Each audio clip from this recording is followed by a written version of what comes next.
A room with no windows at 84 Avenue Foch, Paris, German secret police headquarters. A British spy sits with handcuffs on, chained to a chair. He has been searched 3 times. His pockets have been emptied, his shoes have been checked, his belt has been taken away.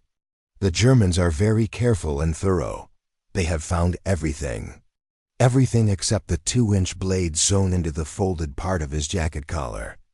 This tiny piece of steel, hidden in plain sight, represents the last hope of a man who has already lost everything else.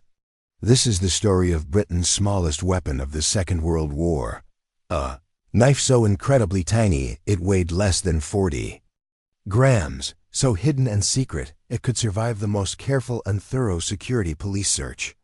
And according to Fairbairn's combat books and writings, deadly enough to cause unconsciousness in seconds if it hit a major blood vessel in the human body. The lapel knife was never meant to win fights or battles. It was meant to create a violent break and escape, a moment of chaos and confusion, a split-second opening when everything else had failed and there were no other options left. By 1941, Britain's Special Operations Executive faced a problem no regular weapon could solve. SOE agents dropped into occupied Europe and Nazi-controlled territory carried pistols, carried explosives, carried radio sets. The Welrod suppressed. Pistol, plastic explosives disguised as lumps of coal, radios small enough to fit in a suitcase. Britain had equipped these brave agents with everything they needed to wage and fight war from the shadows and darkness. But the moment an agent was captured and taken prisoner, all of that equipment disappeared and was gone. German security police were experts and specialists at searching prisoners. The SD, the SIPO, the organization and apparatus that prisoners simply called the Gestapo. They took away weapons. They removed and stripped clothing. They examined and inspected shoes, belts, watch straps, every single item that might hide something useful or dangerous. They found everything hidden. And then the questioning and interrogations began. The Germans had made questioning prisoners into a science and refined system. Avenue Foch in Paris, headquarters of the SD in France. Prinz Albrechtstrasse in Berlin, nerve center and heart of the entire security organization. Regional headquarters across occupied Europe and conquered territories. Captured agents faced weeks or months of questioning, sleep deprivation, beatings and physical violence, water torture, and other horrible methods. The Germans wanted names of other resistance members and fellow fighters. They wanted locations of safe houses and weapons, hiding places and caches. They wanted radio codes and transmission schedules, information that could destroy and unravel entire SOE networks across Europe. Some agents broke under torture and gave information. Some held out and resisted until they died. But almost none escaped successfully because an unarmed prisoner with handcuffs on in a guarded room, deep inside enemy headquarters, has no options and no choices available. The guards are armed with guns. The doors are locked and bolted. The building is full of enemies on every floor. So needed to give their agents one final option and last chance. A weapon that could not be found by searchers. A weapon that could be reached and used even when restrained and tied up. A weapon small enough to hide in plain sight, but lethal and deadly enough to create a single chance at freedom and escape. They turned to 2 men who had spent decades studying and learning how to kill at close range. William Fairbairn and Eric Sykes arrived at Station 12 Aston House in Hertfordshire in late 1940. Fairbairn had spent over 20 years in the Shanghai Municipal Police, working some of the most violent and dangerous streets in the world. His body carried knife scars and marks from dozens of encounters and fights with criminals. He had studied every martial art he could find, from jiu-jitsu to Chinese boxing, and put them together into a system designed purely and specifically for killing efficiently. Sykes had worked alongside him, training the Shanghai Sniper Unit and police forces. Together, they had already designed the Fairbairn-Sykes fighting knife, the 7-inch commando dagger that would become the most famous and recognized blade of the war. But the fighting knife was too large and too big to hide. 7 inches of steel cannot be hidden from a thorough and careful search by trained guards. Guards would find it in a pocket, in a boot, strapped to a leg, or hidden in clothing. So Fairburn and Sykes went smaller, much smaller and more ingenious. According to Lieutenant Colonel Leslie Cardew, commanding officer of Station 12, the two men invented and created what became known as the thumb knife or lapel knife during their time at Aston House. Interestingly and curiously, Fairburn's official service record lists every weapon he designed, including the fighting knife, the Kosh spring baton, and the spike necklace. It does not mention the lapel knife at all. Some researchers and historians believe Eric Sykes specifically deserved primary credit and recognition for these assassination-oriented concealed weapons and tools. One collector reportedly owns a lapel dagger bearing what appears to be Sykes's Chinese chop, his personal stamp and signature. Though such private collection claims are difficult to verify and prove with certainty. Whatever the precise credit and attribution between the two men, the design was brutally simple and effective. A blade between 1.5 and 2.5 inches long. No handle in the traditional sense, just a narrow metal grip roughly the width of a thumb. Some were double-edged with sharp edges on both sides. Others were single-edged with a sharpened false edge. All were optimized and designed for a fast, deep thrust and penetrating stab. Total length under 4 inches, weight approximately 40 grams, lighter than a mobile phone, smaller than a pen.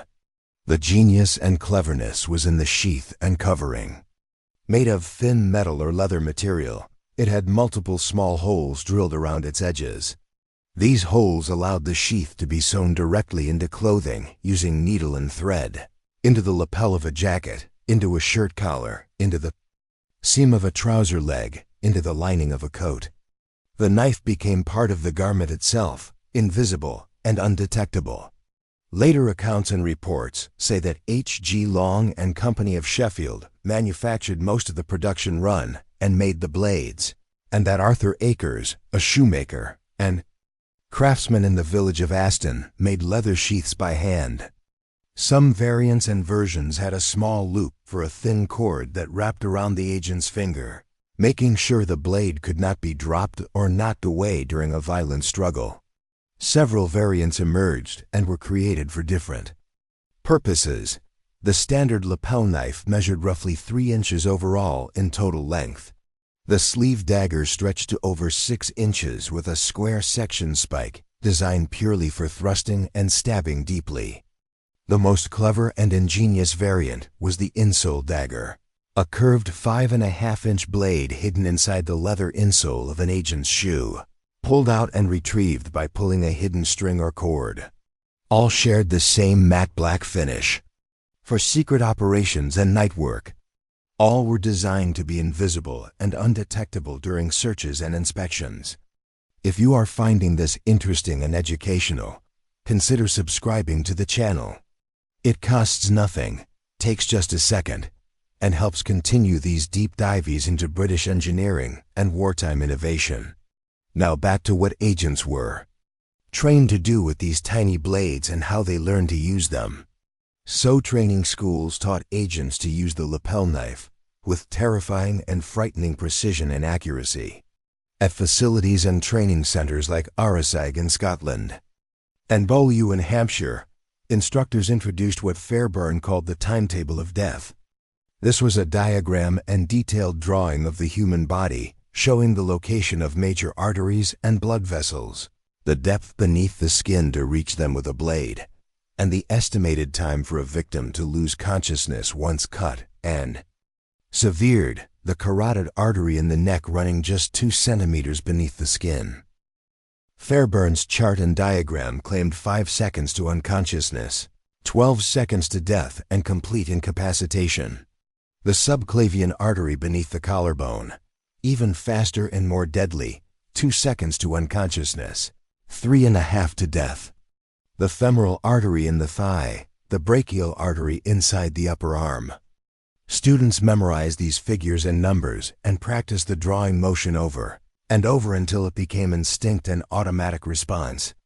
Lightning fast, instructors demanded and required without exception. Your life depends on being faster than the guard reaching for his pistol or raising an alarm. The thumb dagger grip involved wrapping the cord loop around the index finger, while pinching and holding the weapon between thumb and forefinger. This gave control and stability and prevented the blade from being knocked away during a violent struggle or fight. Students practiced on training dummies, on sandbags filled with sand, on sides of beef that simulated human flesh. The motion had to become automatic and instinctive, performed without thinking. Modern medical analysis and research has proven these timings were too optimistic and not entirely accurate at best. Rex Applegate, Fairbairn's American student and protege, later admitted at a knife collector's show in 1987 that the timetable of death was not medically accurate or scientifically precise. Its real purpose was psychological and mental, building confidence. Young agents facing deployment into occupied territory needed confidence and belief. They needed to believe that even when everything else was taken from them, they still had a chance and fighting option.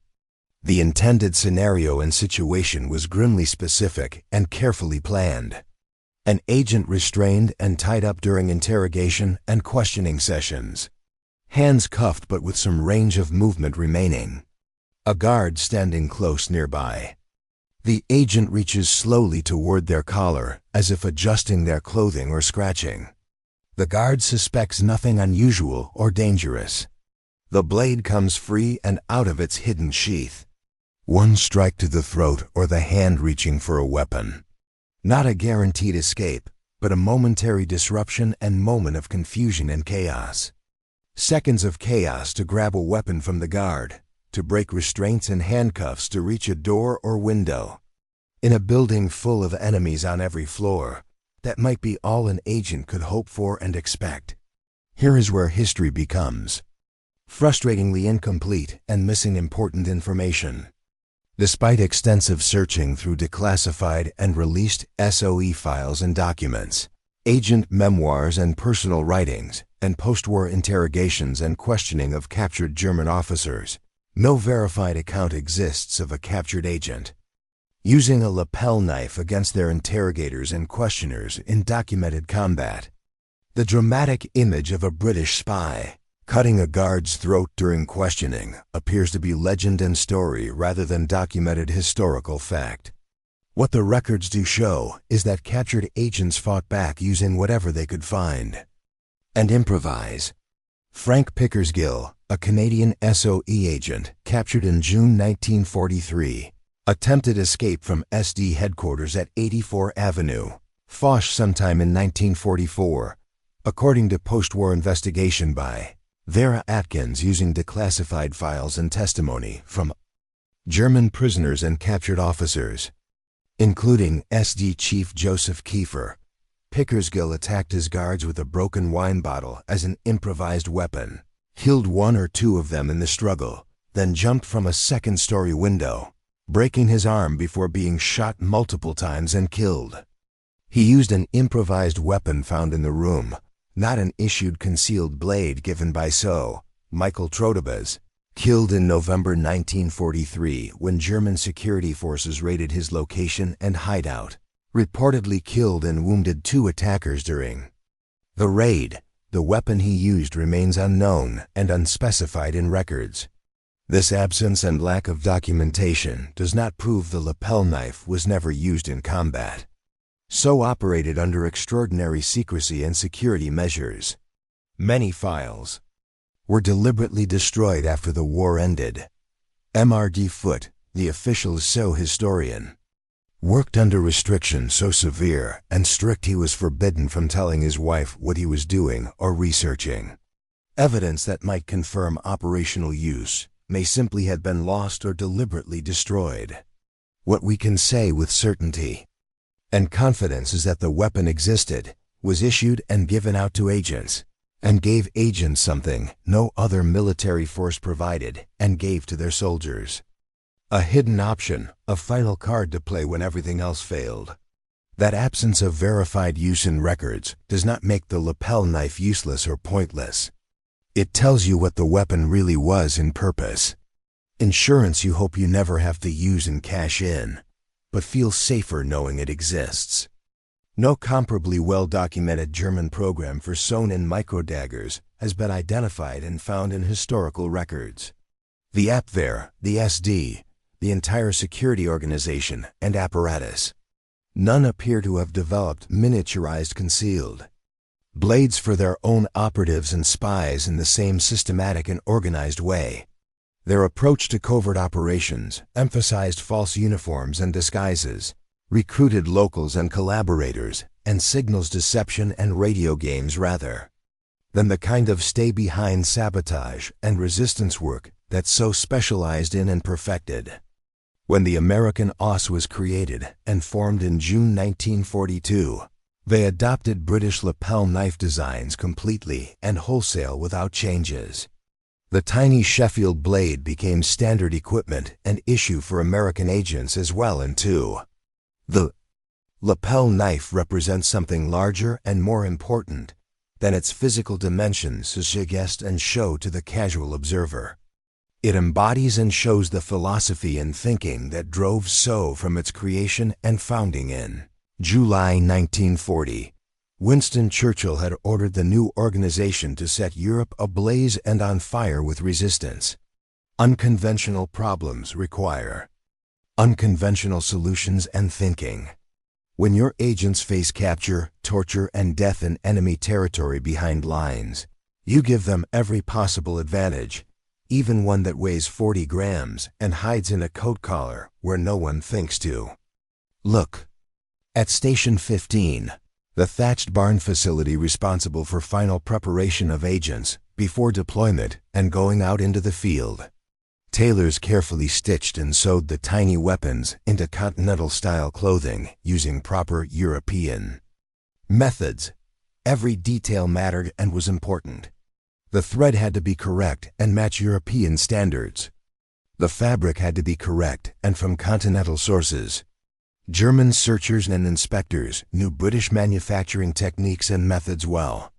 A single English stitch pattern could betray and expose an agent as British, but the knife properly concealed became invisible to even trained eyes. Part of the garment, part of the agent's last defense. Today, original SOE lapel knives are exceptionally rare and hard to find in collections. The Imperial War Museum holds examples in their collection, listed and catalogued alongside explosive rats and disguised coal lumps. Auction houses occasionally offer pieces with varying degrees of verified history and provenance documentation, though collectors warn that reproductions and modern copies vastly outnumber genuine wartime examples and originals. Surviving production. Records are incomplete and fragmentary, unlike the approximately 2 million Fairbairn Sykes fighting knives, whose manufacturer and maker was well documented in records. The weapon that was designed to be invisible has mostly disappeared from history. But the idea behind it, that British engineers could solve the unsolvable, that even a captured agent was never truly helpless and without options, that remains and endures. In the shadowed rooms of occupied Europe, in the hands of men and women who knew they might never come home alive, a 2-inch blade sewn into a jacket lapel represented something the Germans could never take away completely. One final option, one hidden chance of freedom. The possibility, however slim and small, of turning the tables on an interrogator and walking out alive and free. That was British engineering and innovation. That was SOE and the spirit of resistance.